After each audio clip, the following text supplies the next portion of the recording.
Okay, Steve, I'm curious. Were you a fan of the music? It's a great question. First of all, as you could tell, because you're watching, we're doing this on Zoom, and I had myself muted because you don't want to listen to me laugh. I've heard these stories so many times. I wrote these stories, many of them in the book, and it still just absolutely slays me.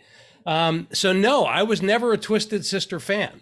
I wasn't a metal guy at all. I was more of a, the Grateful Dead, Bob Dylan and what we now call Americana stuff. And I'm a musician. I mean, The I band, right? You love the band, didn't you, Steve? I what's would that? think the The band, band, yeah, the right? band, yeah, absolutely. Great. So, but I'll tell you, I always loved the band name, Twisted Sister. I mean, I always thought that was the greatest name, even though I didn't really know much about the band.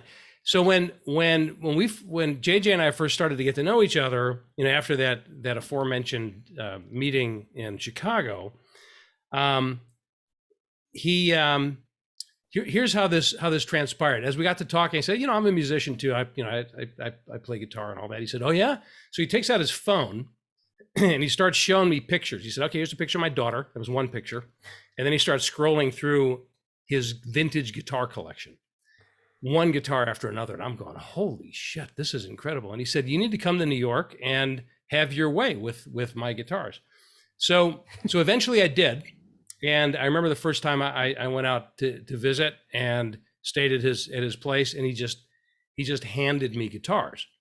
But what was interesting, and I don't know that I ever told you this, John, but I remember before going out there, because we were still getting to know each other, I remember thinking, okay, so we're going to play some music, because by this time, he'd heard me play a little bit, so he knew that I could actually play, and I didn't just say that I play guitar, that I actually do.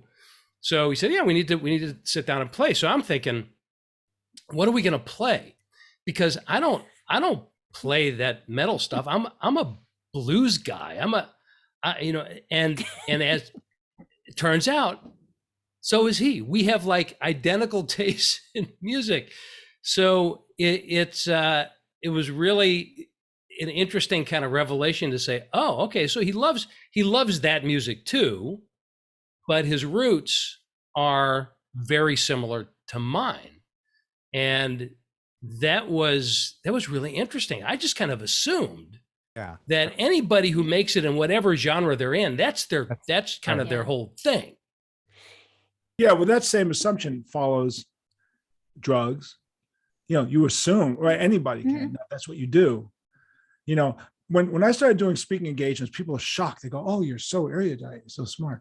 And I said, I kind of win the Mensa Award because your standards for me are set so low that just me saying a word, I win.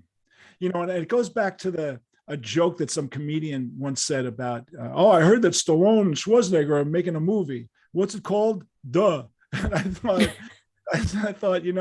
that's how it is. So when I stand up and I start talking, people are like, oh my God, he can string 2 sentences together. He can string 5 sentences together. He can string 10 sentences together. Oh, that's incredible. So the expectations are not great. Heavy metal takes a hit.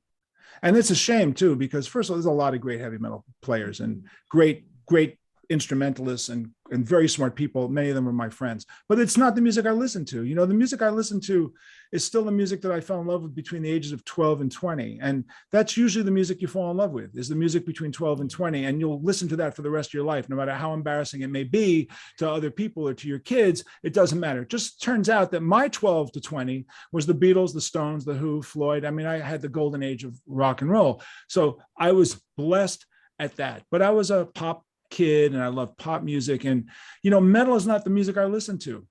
I know a lot of the guys and I appreciate it, but it's not what I listen to. I am a blues guy, as Steve knows. I listen to blues all the time. I mean, I'm in love with this new Kevmo record because it's just phenomenal, right? So I can listen to Sonny Boy Williamson and Muddy Waters and the most obscure blues guys all day long. Blues to me is my classical music. Blues to me is my comfort zone music. Blues to me is my timeless music, will never change. It just is. And I can listen to it any time of the day or night. And Beatles, by the way, because I write a Beatles column. And yes, I know more about the Beatles than most rational people should. But I don't know the most about the Beatles because I choose to have a life.